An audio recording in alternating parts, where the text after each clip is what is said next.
Now, I was invited to try and prepare a summary presentation, and that was just impossible. There were so many issues. And I've been guided in this presentation by Nikos, by February, by Juliet, and just tried to share with you some reflections. And what we really wanted to do was just to stimulate you into thinking about some of the big picture reflections in the following discussion. So I'm not trying to cover everything. And in fact, we will try and cover everything in the report. And over the next few months, we'll be putting together a report which really tries to look at the major issues in more detail. And for that, we'll be drawing on this session, but most importantly, from what you say in the following session. So on day one, I set you a significant challenge. I said to you, we have real unprecedented labor market challenges. And our task this week is to really start thinking about how to respond to them. And my summary of the week would be, you rose to the challenge. I think in our discussions, we really did have the kind of discussion that's necessary to start addressing some of these problems. A huge number of issues were identified. We didn't explore all of them. In fact, we abandoned the parking lot. We invited you to put issues we'd come back to in a parking lot, but so much emerged that we haven't even been able to go back to the parking lot, so apologies for that. And what was surprising for me was the commonality across countries and continents in terms of the challenges, the thinking, the questions. And what I'm going to do now is just give a few observations and pick out some of the themes that seem to me to be particularly interesting and relevant. And I think we've heard much. We've heard many things which we need to consider when we're thinking about the relationship between social protection and employment, and how we need to really reflect on these challenges in order to meet the new labour market challenge. And we've heard a great deal of material on which to reflect. And I think we've heard things which will help us to reflect on practical implementation issues. That was our primary purpose at this workshop. But also I think we've been provoked in thinking about instrument design issues. And even I think there's been quite a lot of broader conceptual discussion has come out from initial discussion about implementation. It's led us to thinking more about design issues, policy choice, instrument choice. So I think we've actually had a discussion which is thought-provoking at many different levels. So first of all, Nikos suggested it would be useful to just clarify conceptually what we've been doing this week and what we've seen. And I think we've heard about some different kinds of interventions. We've heard about cash transfer programs, some conditional, some unconditional. We've heard about different kinds of public employment programs. And then we've heard about programs that link social protection beneficiaries to all kinds of services, labor market services, training, job placement, livelihoods development, microfinance. But we've also heard about programs which both provide social protection and provide those kind of labor market services. And I tried to put this into our diagram to simplify it. This is your core social protection program. You've got public works employment, cash transfer programs. These are what we usually mean when we talk about social protection. And these have a series of impacts on labor demand and labor supply. Some are direct impact, some are indirect. So we've heard about these kind of programs. Then we've heard about programs where the objective is to actually link your cash transfer beneficiaries with other services which are provided by other agencies. And we've also heard about programs where actually the cash transfer and the complementary interventions are provided by the same institution. So in the Philippines, we have the same institution, the DSDW, is providing cash transfers, the Pantawid, but also providing the SLP services. So there's a range of different kinds of programs that we've been hearing about. So you've got the cash transfers and public works, your core social protection, programs which link social protection to labor market programs, and others where there's an integration of the function. And it's quite interesting. What we can see is that where programs have been cash transfer, public works programs have been successful, they have had a capacity to reach poor households. And that has led, because of weakness of other sectors in terms of reaching the poor, other sectors have used the social protection programs as a way of reaching the poorest. So what we've seen is that many programs, Oportunidades, Prospera is one example, it's becoming more complex because you're adding components to it. It was successful in reaching the poorest, so other programs are using it as a way in to the poor. And what you see is that these kind of successful programs are in a way compensating for the failure of other sectors to reach the poor. I think that's quite an interesting observation. And so what you see is also that the mandate of social protection agencies is growing because it's linked to a political demand for sustained exit from poverty. Politically, there's a desire to have people move out of poverty. So institutions which are providing basic cash transfers are now being asked to provide complementary services in order to encourage this movement out of poverty. And good examples of that are Mexico, the Philippines, and South Africa. And there are challenges implied by this kind of integration of labour market policies, labour market interventions, and social protection interventions, because there can be a trade-off between increasing the coverage of beneficiaries of your cash transfer program and the diversification, trying to carry out other kinds of activities like training, job placement, for example. And what it means is that your staff are being asked to take on a greater variety of roles. They're being asked to become multi-sectoral workers in some cases. And one question I have for you is, how feasible is that? Is that efficient? Or is there perhaps a trade-off? On the one hand, you're trying to maximize people who are covered by your social protection programs, but you're also trying to deliver services. So it's a demanding situation. And trying to deliver additional services may impact on your ability to deliver a core mandate. And somebody mentioned the Christmas tree. Was that Mexico? Was it Jelly? Jelly mentioned that, yes. You know, there can be a tendency to load successful social protection programs with more and more objectives. And I think it's a testament to the success of your programs that governments and donors are asking you to do more and more things.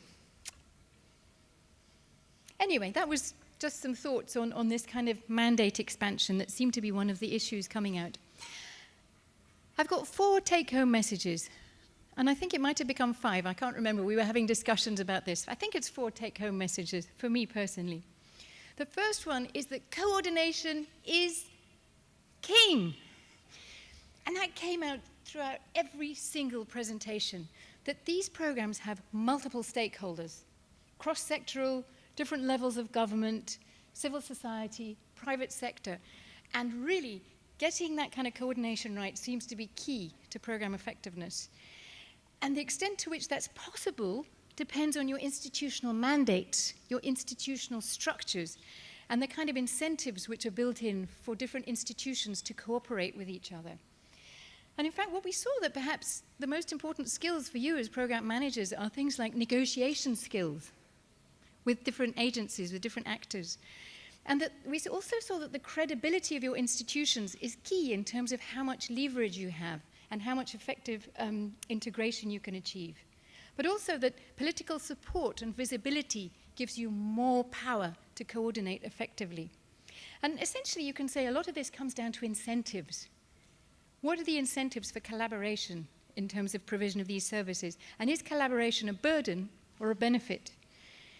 And in fact, I think we heard that in South Africa, the attempts to collaborate were really seen as burdensome by the participating agencies. Stanley has to persuade them to engage with him. He doesn't have a set of incentives.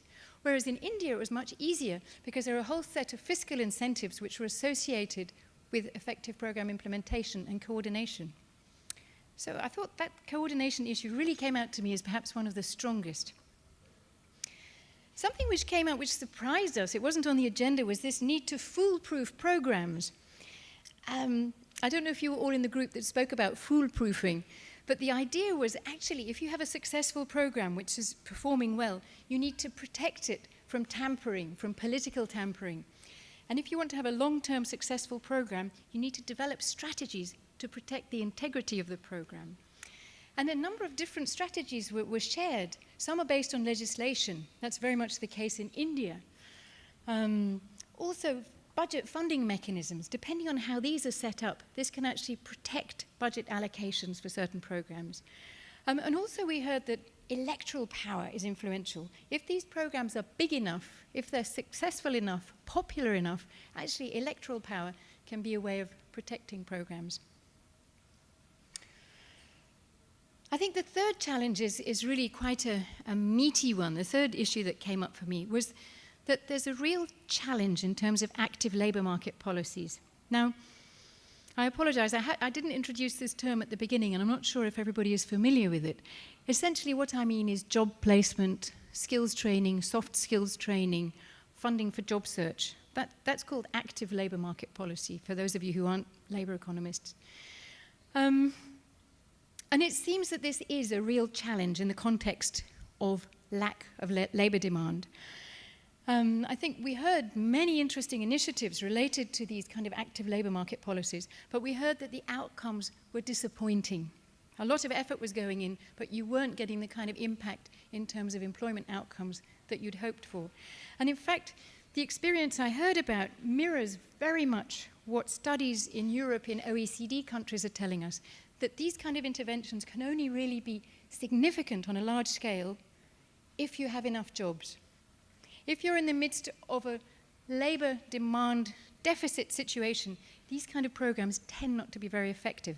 And I think that's what I heard. These programs are very popular, but they may not be delivering as we had hoped when they were established. And I think I just wanted to sort of reiterate the point that in this context of mass labour market failure, training may not lead to employment. And even if we do get people into employment, it doesn't necessarily mean it's a route out of poverty. So there's really, I think, some difficult questions that we need to reflect on relating to these kind of active labour market policies. Fourth issue is an interesting one. We heard repeatedly on day one, surprising, I think for all of the programs, that we had limited evidence in terms of their impact, their sustained impact on labour market outcomes. And I think we heard from Mexico and India, they've both decided to invest in creating good quality data, good quality evaluations, because for two reasons. One is they want to look at the extent to which programs are meeting their targets. But two, they've recognized that good data, good evidence, will increase political buy-in and protect their programs. So on the one hand, some countries are really starting to invest in evaluation, but overall, I think the issue came up several times that we didn't have good, robust information about the labour market outcomes of many of the interventions in which we're involved. And the consequence of this is that we don't really know what's more effective. We don't know if actually the wage transfer, the cash transfer elements of direct social protection is more or less effective than these kind of programs which try and integrate with labour market programs. We don't actually have good empirical evidence to tell us which of these approaches are more efficient and more effective. And I think that was quite a surprise for me. I had thought that there would be more evidence, but actually I think that's probably an area we need to think about. Okay, but let's not finish on a negative note. I think it came out really clearly what the key factors are for success. A number of things came out very strongly, I think, from all the programs. One, local staff capacity is absolutely central. They're the ones who deliver these programs. Where you've got good staff capacity, you tend to have good outcomes. You need to have collaboration with the local authorities because nationally defined programs can only be effectively implemented if there's buy-in, if there's commitment from the local authority partners. Also, what we heard a lot about is that market analysis and linkages to the labour market is essential. It's only if we really link our programs into an analysis of the labor market that they're likely to be having an impact. That came out very clearly. So, related to that is the fact that if your program is going to be a success, you need to have program instruments which match your labor market context. And if you're implementing programs which don't match the labor market context, you're less likely to have an impact. Okay, the other thing, I think I've touched on it before, is the need for institutional linkages. None of the institutions represented here can deliver their mandate on their own. There's a real need to have a thought through and coherent set of institutional linkages to help you implement your programs. And to do that, you have to be credible. And some of the programs here are very credible. Other programs struggle with credibility and influence among other ministries. And actually, the credibility of the implementing agency can play a major role on successful outcomes. And associated with that is political support. Where we see programs with political support, they tend to have much greater success. It's obvious, but it's worth saying. And finally, inevitably, the major factor for success is having access to resources. And I think even some of the most successful programs have had faced constraints in terms of reaching their core mandate because of resources. And perhaps the only one that doesn't seem to face so many constraints is India. And I think the persuasive power of our colleague from India could well be harnessed to support all of us in negotiations with ministries of finance. Okay, well, that's all I have to say. I think there's much food for thought, and I think we can safely say this debate is to be continued. With that, I want to say thank you and good luck.